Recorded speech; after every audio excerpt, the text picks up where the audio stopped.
Hello दोस्तों, नमस्कार। Proactive platform पर हम सभी का स्वागत करते हैं। आज बायोलॉजी के अंतर्गत जानकारी करेंगे कि मानव शरीर में पूर्व समय में कौन कौन से अंग थे और आज वो अंग गायब हो चुके हैं या वो अंग अवशेषी हो चुके हैं। तो कौन कौन से अंग ऐसे थे जो प्राचीन मानव में या हमारे पूर्वजों में थे, लेकिन आज वो अंग पूर्ण रूप से गायब हो चुके हैं या उनका कोई काम नहीं है। अंग हमारे शरीर में क्यों गायब हो जाते हैं? हमारे शरीर में पूर्वजों में जो अंग थे वो क्यों नहीं रहे? क्योंकि पाए जाने वाले पृथ्वी पर वातावरण या जलवायु में परिवर्तन होने के कारण या हमारी कार्यशैली के आधार पर हम उनका प्रयोग करना बंद कर दिए। जैसे जैसे हम प्रयोग करना बंद कर दिए, वो अंग हमारे धीरे धीरे डैमेज हो गए। डैमेज होते होते वो क्या हुए, एक अवशेषी के रूप में चले गए। पृथ्वी पर बहुत से सजीव प्राणियों में भी कुछ ऐसे अंग हैं जो अब गायब हो चुके हैं। पेड़ पौधों में भी, जीव जंतुओं में भी, मानव के शरीर में भी कुछ अंग ऐसे थे जो उनके पूर्वजों में थे, लेकिन आज वो नहीं हैं। तो आज हम सिर्फ जानकारी करेंगे मानव में कौन कौन से अंग थे और वो गायब हो गए। ह्यूमन बॉडी के अंदर पाए जाने वाले अवशेषी अंग। तो सबसे पहले अवशेषी अंग की हम बात करते हैं। मनुष्य में प्राचीन समय में यानी मनुष्य के पूर्वजों में पूंछ पाई जाती थी। पूंछ का भी प्रयोग अब वर्तमान समय में जो मनुष्य है उसके पूंछ नहीं है। आँख में निमेषक पटल पाया जाता था। कान में कर्णपल्लों की मांसपेशियाँ पाई जाती थी। आंत में भोजन की पाचन क्रिया करने के लिए परशेषिका पाई जाती थी। त्वचा के ऊपर बाल थे। आज वर्तमान समय में अक्ल दाढ़ कुछ लोगों में निकलती है, लेकिन कुछ लोगों में अब अक्ल दाढ़ निकलना बंद हो गई है। वो भी एक दाढ़ अवशेषी के रूप में पहुंच रही है।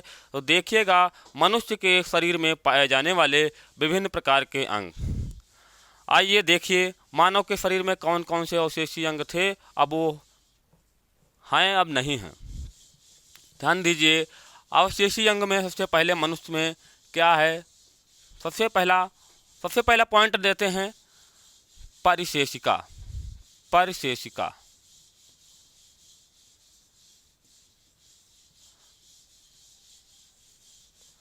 परिशेषिका क्या चीज़ होती है? सबसे पहला पॉइंट है परिशेषिका। परिशेषिका क्या होती है, ये कहाँ पाई जाती थी, इसका क्या काम था, अब ये किन जीवों में है और मनुष्य में नहीं है?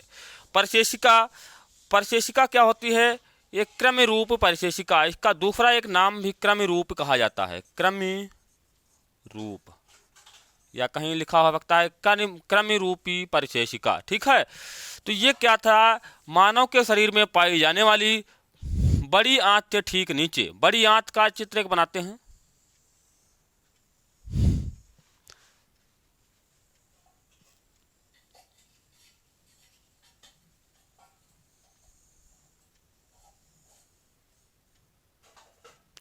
तो ये जो बड़ी आंत का घेरा है,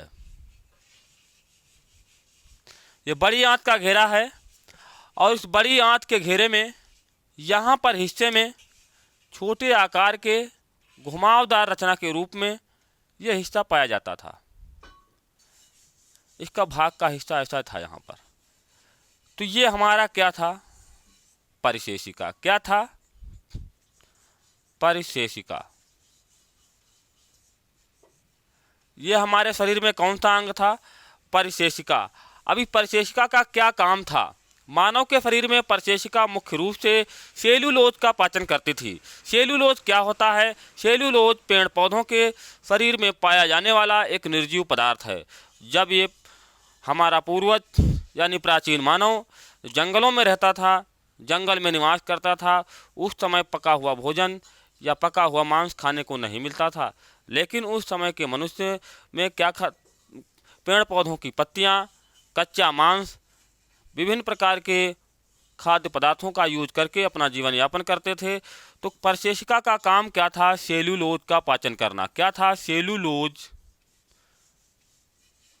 सेल्यूलोज, लोज लिखा हो सकता है लोस। सेल्यूलोज का पाचन करना।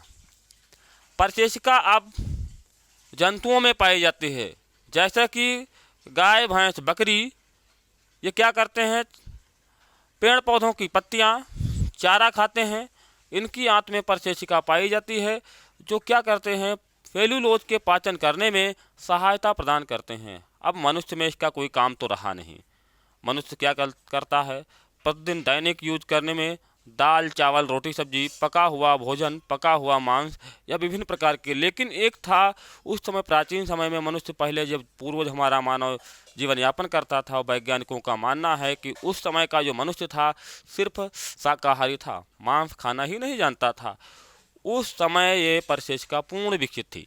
लेकिन जैसे जैसे मनुष्य में हर प्रकार का भोजन खाना यानी सर्वारूपी के रूप में आ गया, सर्वभक्षी कहा जाता है, सर्वग्राही कहा जाता है, यानी सर्व प्रकार का भोजन ये ग्रहण कर रहा है, हर प्रकार का भोजन। क्योंकि कुछ मनुष्य तो शाकाहारी हैं, मांसाहारी हैं, सर्वाहारी हैं, लेकिन मनुष्य सर्वाहारी में आता है। ऐसा न समझना कि हम मांस नहीं खाते हैं तो हम तो शाकाहारी हो गए। मनुष्य एक प्रजाति है। मनुष्य प्रजाति में पाए जाने वाले विभिन्न प्रकार के मानव में अलग अलग प्रकार का खान पान तो नहीं, लेकिन समस्त मानव प्रजाति में जो खाया जा रहा है, जो भी वो भोजन करते हैं, उसी आधार पर मनुष्य सर्वाहारी माना जाता है। मनुष्य बकरी का मांस, इसके अलावा भैंसे का मांस, इसके अलावा दाल, चावल, रोटी, सब्जी या विभिन्न प्रकार के खाद्यान्न पदार्थों को यूज करता है। मांस तो खाने की क्या बात, कुछ प्रदेश में मांस लोग सर्प का भी मांस खाते हैं। मानव को भी खाया जाता है, ऐसा भी पृथ्वी पर पाए जाने वाले स्थान हैं। उसकी तो बड़ी बड़ी बहुत ज़्यादा विडंबना है, उसको कहना तो क्या कहा जाए। यहाँ तक देखिए कि जो हम मानव में पाए जाने वाले अंगों की बात करेंगे जो अब नहीं है। तो परसेशिका की जानकारी आपको हो गई होगी कि हमारे शरीर में इस परसेशिका अब क्या है, ये गायब हो चुकी है, इसका कोई काम नहीं है। तो पहली बात तो परसेशिका गायब हो गई। परसेशिका सेल्यूलोज के पाचन में सहायता प्रदान करती थी। क्या करती थी? सेल्यूलोज का पाचन। पाचन सभी समझते हैं, सेल्यूलोज का पाचन करने का काम। सेल्यूलोज युक्त भोजन जो करते थे उसके पाचन करने का काम करते थे। अब बात आई है पूंछ। इसके बाद कौन मनुष्य का अंग है? पूंछ। पूंछ थी, मनुष्य में पूंछ थी। कैसे हम जानकारी करेंगे कि मनुष्य में पूंछ थी? कैसे जानकारी हो पाएगी कि मानव में, पूर्वजों में पूंछ थी? लेकिन आज पूंछ नहीं है, क्योंकि आज भी जब किसी भी शिशु बालक का जन्म होता है तो उसकी रीढ़ की हड्डी के नीचे मेरुदंड के स्थान पर पूंछ के आकार की एक रचना बनी हुई पाई जाती है। क्योंकि मनुष्य का पूर्वज कपि था, माना जाता है मनुष्य का पूर्वज कपि था। जिस प्रकार बंदरों में पूंछ पाई जाती है, उसी प्रकार मनुष्य में भी पूंछ थी। मनुष्य क्या, मेरुदंड के ठीक नीचे, मेरुदंड के नीचे ठीक, यानी रीढ़ की हड्डी के जहाँ पर कूल्हे के हिस्से में रीढ़ की हड्डी समाप्त होती है, उस हिस्से में एक छोटी पूंछ टेल के रूप में पाई जाती है, छोटी सी पूंछ पाई जाती है।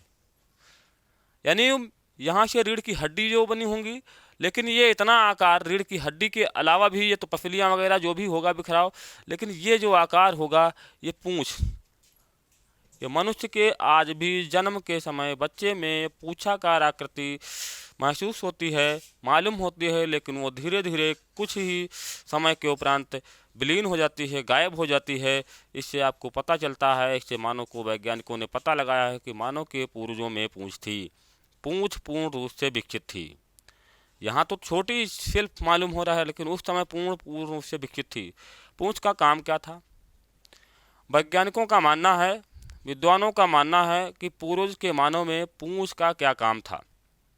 जिस प्रकार मनुष्य दोनों पांवों, दोनों हाथों के पंजों के सहारे जानवरों की भांति यानी बंदर की भांति चलता था, हाथ पांव को पीठ तक ले जाना या मूव करने की क्रिया उसके शरीर में मूवमेंट की क्रिया नहीं थी।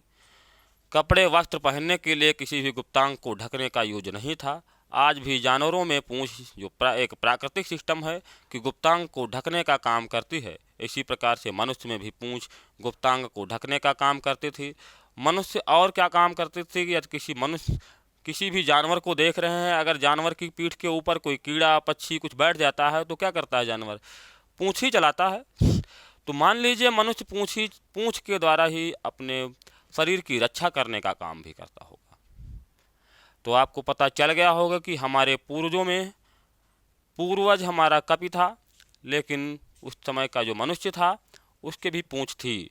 पूँछ का काम ना होने के कारण धीरे धीरे वो अवशेषी हो गई है, गायब हो गई है। आज पूँछ का काम बिल्कुल नहीं है। मनुष्य में धीरे धीरे क्या हुआ, उसकी हड्डियां यानी उसको सीधे सुडौल खड़े होना, मुख्य रूप से अपने दोनों पाँवों के सहारे खड़े होने की क्रिया को अपनाता रहा। आज पूर्ण रूप से सीधे खड़ा हुआ है। तो ये आपको पता चल गया होगा कि एक अवशेषीय अंग कौन सा है, पूँछ। पूँछ की अवशेषीय अंग के बाद आइए देखते हैं दूसरा अवशेषीय अंग कौन सा है, निमेषक पटल। निमेषक पटल। निमेषक पटल क्या है? निमेषक पटल का काम क्या था? निमेषक पटल आँख में कहाँ पाया जाता था? आँख के हिस्से में, एक आँख का आकार बनाते हैं, आँख के हिस्से में ये एक रेटिना पर प्रतिबिंब बनता है, तब हमको दिखाई देता है। आँख की दोनों पलकों के मध्य में, यहाँ पर इस हिस्से में, अंदर हिस्से में जहाँ लाइन खींच रहे हैं, अंदर हिस्से में, आँख के हिस्से के अंदर हिस्से में यहाँ पर लाल कलर का, किस कलर का? लाल कलर का। इसका मध्य भाग जो है तो काला था, बिल्कुल काला। ये तो आज भी काला है, ये तो बिल्कुल काला है। इससे तो कोई इसके ऊपर प्रतिबिंब बनता है, ये प्रतिबिंब इसके ऊपर बनता है। लेकिन इसके किनारा जो था वो लाल कलर का। कैसा कलर था? यहाँ का जो किनारा था आज भी हल्का किनारा लाल है, ज़्यादा नहीं किनारा लाल है। जो दोनों पलकों के किनारे, ये क्या था? लाल कलर की, लाल रंग की। कैसी? लाल रंग की अर्धचंद्राकार। अर्धचंद्राकार समझ रहे हैं? अर्धचंद्राकार झिल्ली पाई जाती थी, चमकीली झिल्ली पाई जाती थी। अब वो झिल्ली पतली मेम्ब्रेन्स की बनी हुई। मेम्ब्रेन्स क्या मतलब? प्रोटोप्लाज्म, जीवद्रव्य, प्रोटीन युक्त पदार्थों से बनी हुई। यानी जो हमारे शरीर का, हमारा शरीर जो सेल से निर्मित है, लेकिन उस सेल में निर्मित होने के साथ साथ, सेल में निर्मित होने के साथ साथ बहुत हल्की पतली सेल्स वहाँ का विभाजन होकर के बनी हुई। ये क्या था? निमेषक पटल काम क्या करता था? जब मनुष्य जंगलों में रहता था, उस समय किसी प्रकार की लाइट की व्यवस्था नहीं थी, उजेले या मशाल जलाने की व्यवस्था नहीं थी।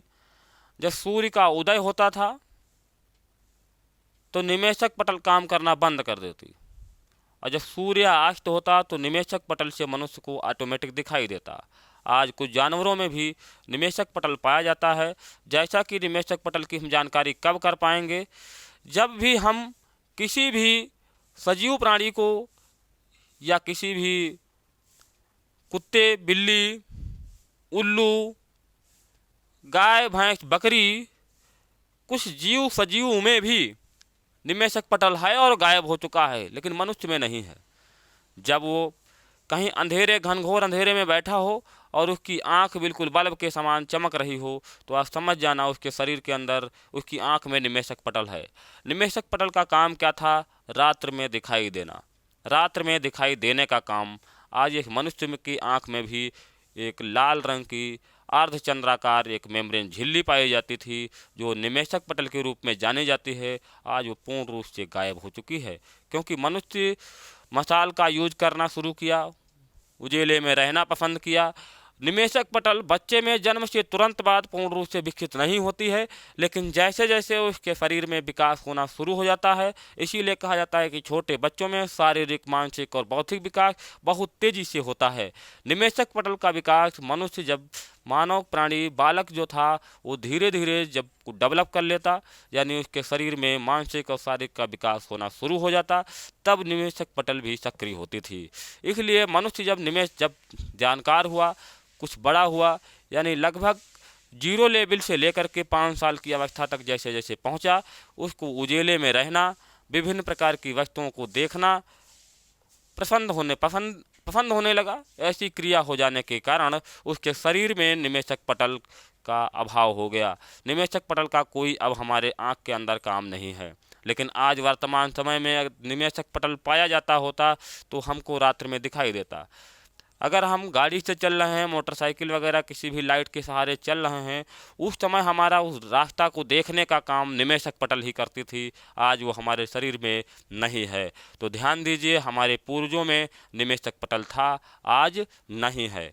तो यहाँ तक आपको जानकारी हो गई होगी निमेषक पटल। अब अगला एक भाग है, मानव में कर्णपल्लव की मांसपेशियां। कर्णपल्लव की मांसपेशियां क्या था? कर्णपल्लव,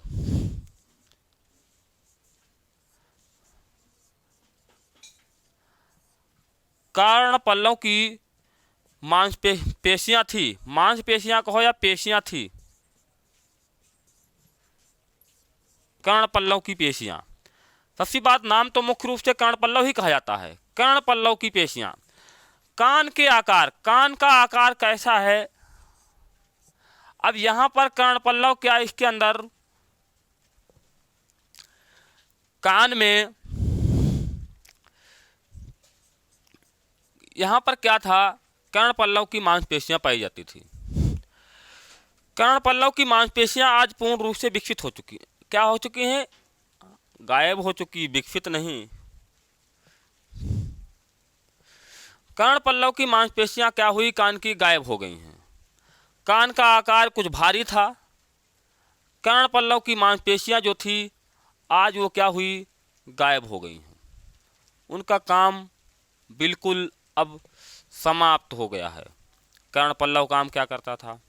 ध्यान देने योग्य बात है कि हमारे कान में कर्णपल्लव का क्या काम था। कर्णपल्लव हमारे पूर्वजों में थी, लेकिन आज वो क्यों गायब हो गई? पूर्वज कपि मानव के रूप में जब मनुष्य जंगल में निवास करता था, जंगल में रहता था, तो वो कर्णपल्लव के सहारे अपने कान को हिला लेता था, अपनी इच्छा अनुसार कान हिला लेता था। आज जानवरों में देखते हैं कि कुत्ता, बिल्ली, गाय, भैंस, ये सब क्या करते हैं? अपने आप अपनी इच्छा अनुसार सिर नहीं हिलाते हैं, कान क्या करते हैं? हिला लेते हैं। इसी प्रकार से हमारा जो पूर्वज मानव था, उसके कान में कर्णपल्लव की मांसपेशियां थी। कान आकार में कुछ भारी थे, इतना आकार में भारी थे कि वैज्ञानिकों का मानना है ये कान का हिस्सा इधर नाक तक और पीछे हिस्से तक, क्योंकि जिस प्रकार से हम हाथ यहाँ तक घुमा ले गए, पीठ की तरफ ले गए, ऊपर ले गए, मूव कर गए, ऐसे ले गए, इस प्रकार से हाथ वगैरह मूव करना बिल्कुल नहीं था, हो ही नहीं पाता था, क्योंकि दोनों पाँव दोनों हाथों के सहारे चलता था। कान क्या करते थे? एक तो उसके मुख के ऊपर, यानी रक्षक का काम। उस समय मनुष्य इस प्रकार से अनभिज्ञ था कि सुबह उठा, नित्य क्रिया किया, मुंह धोया, कंघा शीशा उठाया, अपने बाल सही किए, वस्त्र धारण किए, इस प्रकार की कोई व्यवस्था नहीं थी। उस समय मनुष्य के कर्णपल्लव की मांसपेशियां थी। कर्णपल्लव के सहारे मनुष्य अपने कान को अपनी इच्छा के अनुसार हिला लेता था। क्या आज कोई भी मनुष्य अपनी इच्छा के अनुसार कान हिला सकता है? नहीं। कान का आकार छोटा हो गया है, सुडौल हो गया है, और कान में भी कर्णपल्लव की मांसपेशियां जो थी, उनका काम करना बिल्कुल बंद हो गया। धीरे धीरे उसका परिवर्तन हो गया। आज भी हमारे कान में कर्णपल्लव की मांसपेशियां नहीं हैं। ये जानवरों में है। देखा होगा जब गाय, भैंस, बहुत से लोगों के वहाँ पालतू जानवर जो पाल रखे हैं, कुत्ते को तो देखते ही हैं, जब वो उसके शरीर पर कोई कीड़ा मकोड़ा या मक्खी वगैरह बैठती है तो कान अपने आप फटफटाता है, हिला लेता है। मनुष्य के कान के ऊपर मक्खी इधर साइड में बैठ जाए तो क्या करेंगे? हाथ चलाएंगे। यही हाथ चलाने का काम ही हो पाएगा, क्योंकि हमारे कान में पाए जाने वाली कर्णपल्लव की मांसपेशियां अब नहीं है, वो अवशेष हो चुकी हैं। तो मानव में पाए जाने वाले कर्णपल्लव की जानकारी आपको हो गई होंगी। आइए देखिएगा अगला अवशेषीय अंग, त्वचा पर बाल। त्वचा पर बाल। शरीर की त्वचा के ऊपर बाल। शरीर की त्वचा के ऊपर बाल पूर्ण रूप से विकसित थे, जिससे शरीर में, हमारे सिर के ऊपर जैसे काले रंग के बाल लगे संपूर्ण शरीर में, आज भी कुछ मनुष्यों में ये देखने को मिलता है, लेकिन उतना हाई लेवल के घनिष्ठ नहीं, क्योंकि पूर्वज के समय में जब मनुष्य वस्त्रों को धारण नहीं करता था, किसी प्रकार को शरीर को ढकने का काम वस्त्र का था ही नहीं, उस समय का जो मनुष्य था, उसके संपूर्ण शरीर के ऊपर बाल पाए जाते थे। जैसे हमारे शरीर में सिर में बाल लगे हैं, उसी प्रकार से संपूर्ण शरीर के ऊपर जैसे हम ये वस्त्र पहन रखे हैं, ये वस्त्र पहन रखा है ना, तो इस वस्त्र के स्थान पर वस्त्र पहनने की जरूरत नहीं थी। इस वस्त्र के स्थान पर क्या था, संपूर्ण शरीर में बाल थे। संपूर्ण शरीर को रक्षा करने का काम बाल ही करते थे। हमारे शरीर को ढकने का काम भी बाल ही करते थे। सिर के ऊपर बाल लगे हुए हैं, अगर इन बालों को हटा देते हैं, कटवा देते हैं, जड़ से बिल्कुल घुटवा देते हैं, तो क्या है, टकला दिखाई देने लगेगा। तो अब क्या है, जब हमारा सिर ये जब बालों से ढका है तो क्या है, सिर की हमारा रक्षक भी कर रहा है, और सिर के अंदर की जो त्वचा है वो ढकी है, दिखाई नहीं दे रहा, टकला का हिस्सा दिखाई नहीं दे रहा। तो यहाँ तक आपको जानकारी हो गई होगी कि त्वचा के जो बाल थे अब वो रोम में चेंज हो गए हैं। पूर्ण रूप से तो नहीं गायब हुए। किस में चेंज हो गए, बाल रोम में चेंज हो गए। त्वचा के बाल किस में चेंज हो गए, रोम में चेंज हो गए। रोम सबके शरीर में है। आज इस डिजिटल हिस्से के कृत्रिम विधि के द्वारा कुछ मनुष्य भी रोम को भी रिमूव कर देते हैं। ये बहुत गलत चीज़ है। हमारे शरीर के ऊपर पाया जाने वाला रोम हमारे शरीर के अंदर पाई जाने वाली विभिन्न प्रकार की गतिविधियाँ यानी टेम्परेचर को सक्रिय करता है, हमारे शरीर के बाहरी वातावरण के अवशोषित करता है। रोम को हटाना नहीं चाहिए। कुछ लोग अपने शरीर की त्वचा के संपूर्ण बाल को रिमूव कर देते हैं, यानी संपूर्ण रोम को भी रिमूव कर रहे हैं, अपनी शरीर की सुंदरता को और कृत्रिम विधि से बनाने के रखने। अरे सुंदर बनो, सुंदर बनना क्या कोई गलत नहीं है, लेकिन हमारे शरीर में जो ईश्वर ने दे रखा है उसके शरीर के ऊपर खिलवाड़ करना तो जो अच्छा नहीं है। मनुष्य ने जब जब कोई प्रकृति पर खिलवाड़ किया है तब कोई न कोई आपत्ति अवश्य आई है।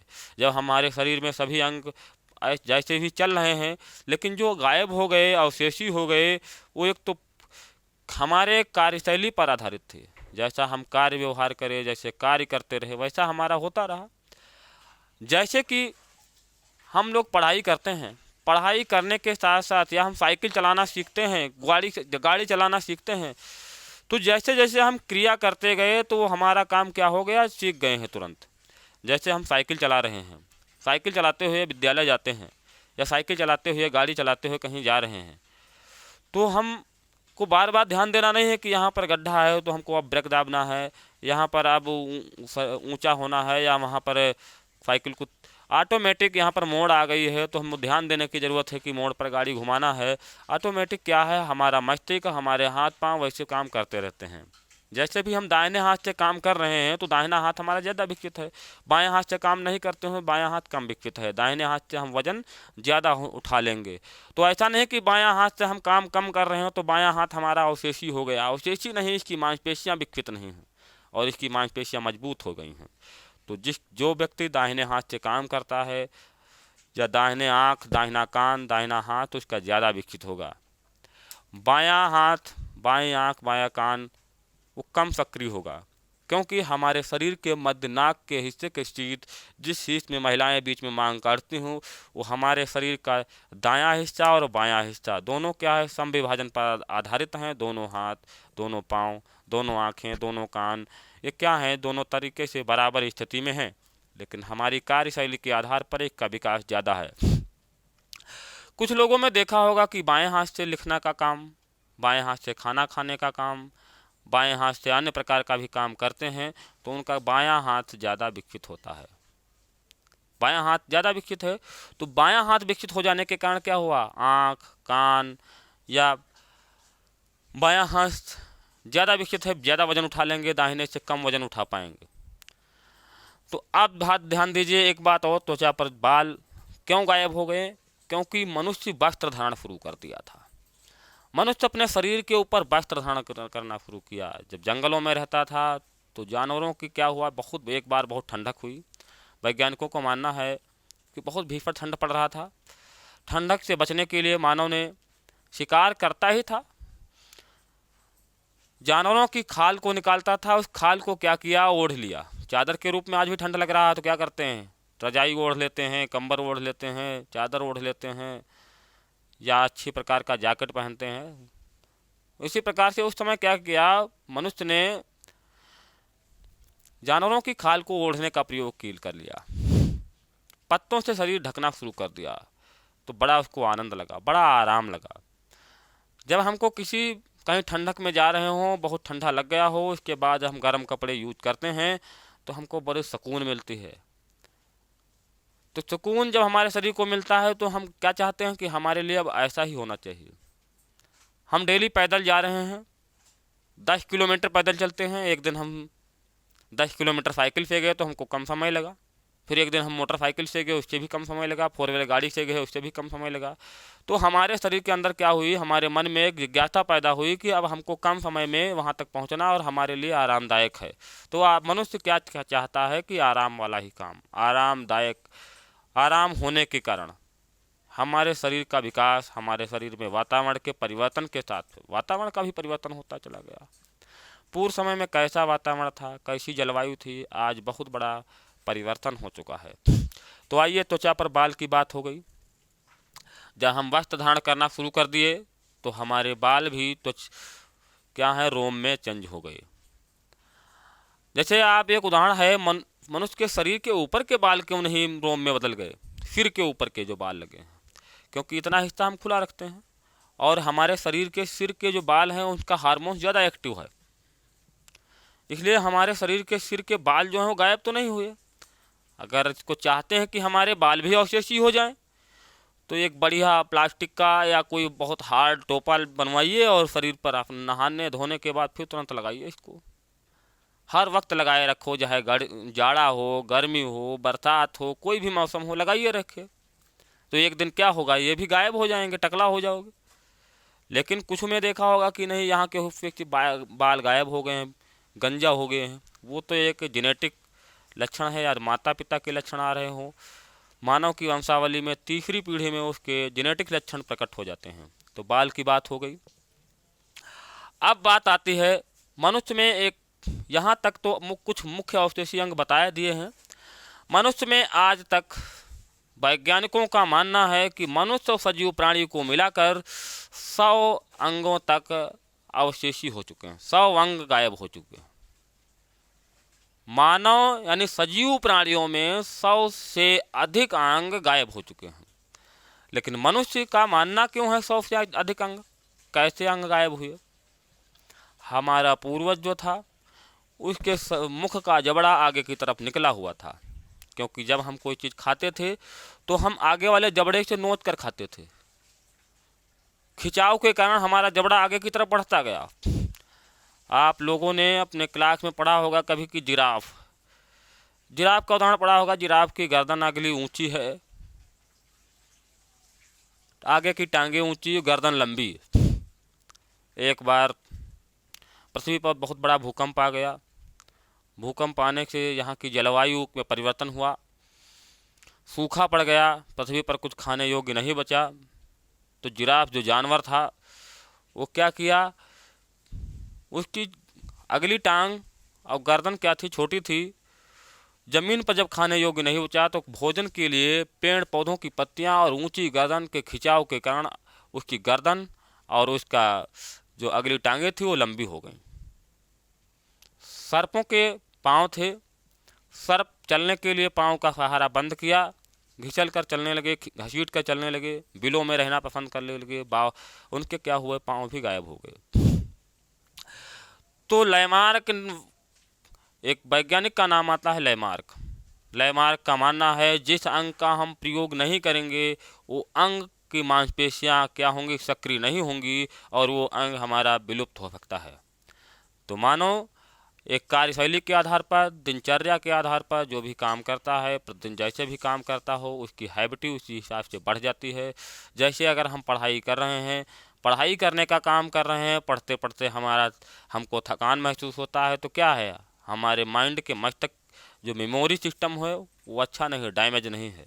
जब हम कोई आपको मौखिक चीज़ समझा रहे हैं, मौखिक चीज़ समझाते वक्त क्या है, हमारे माइंड मैकअप की इंटरनल मेमोरी जो सिस्टम है वो माइंड मैकअप सिस्टम डैमेज है। अगर हम उसको सेव नहीं कर पाते हैं, जब कोई हम कथा या कहानी सुनते हैं तो उसको तुरंत याद कर लेते हैं, लेकिन जब हम कोई चीज़ किताब पढ़ रहे हैं तो उसको तुरंत हम याद क्यों नहीं कर पाते हैं?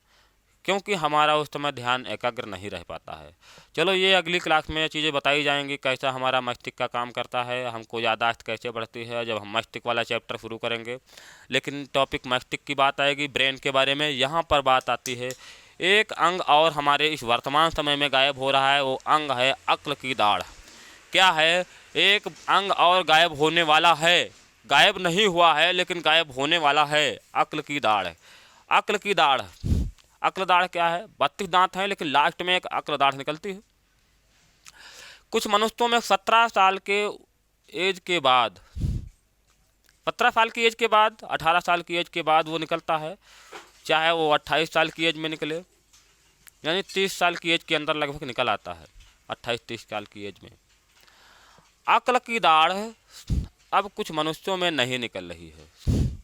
अक्ल की दाढ़ का काम बिल्कुल मनुष्य का कोई काम है नहीं, बंद हो गई। ऐसा नहीं है कि अक्ल की दाढ़ नहीं निकलेगी तो हम खाना नहीं खा पाएंगे। हमारे शरीर के अंदर जो मुख में दांत हैं, 32 दांत हैं, 32 दांत की क्रिया बराबर चलती है, तो उसी आधार पर चलता रहेगा।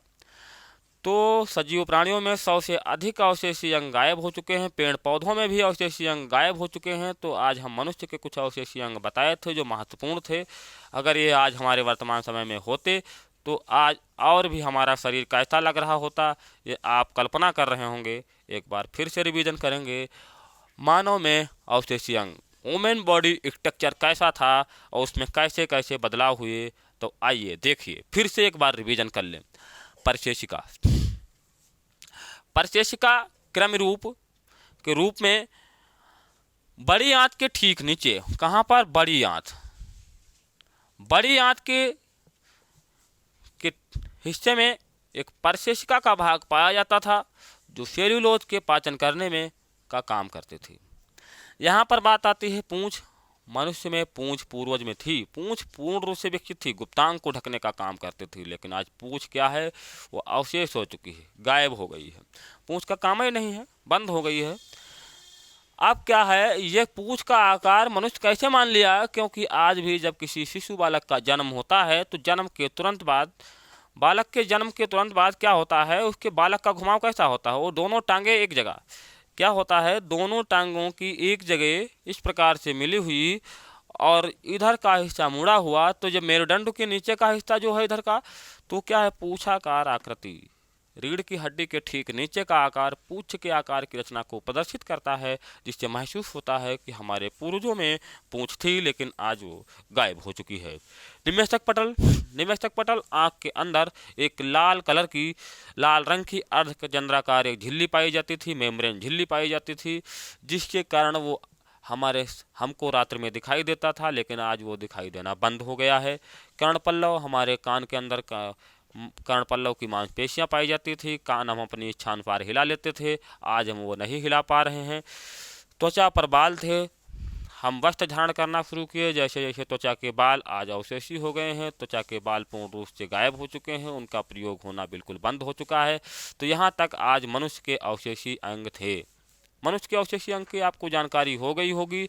यहाँ तक आज ही क्लास एंड होती है। अगली क्लास में आपको बायोलॉजी का अगला टर्न बताया जाएगा। यहाँ तक धन्यवाद।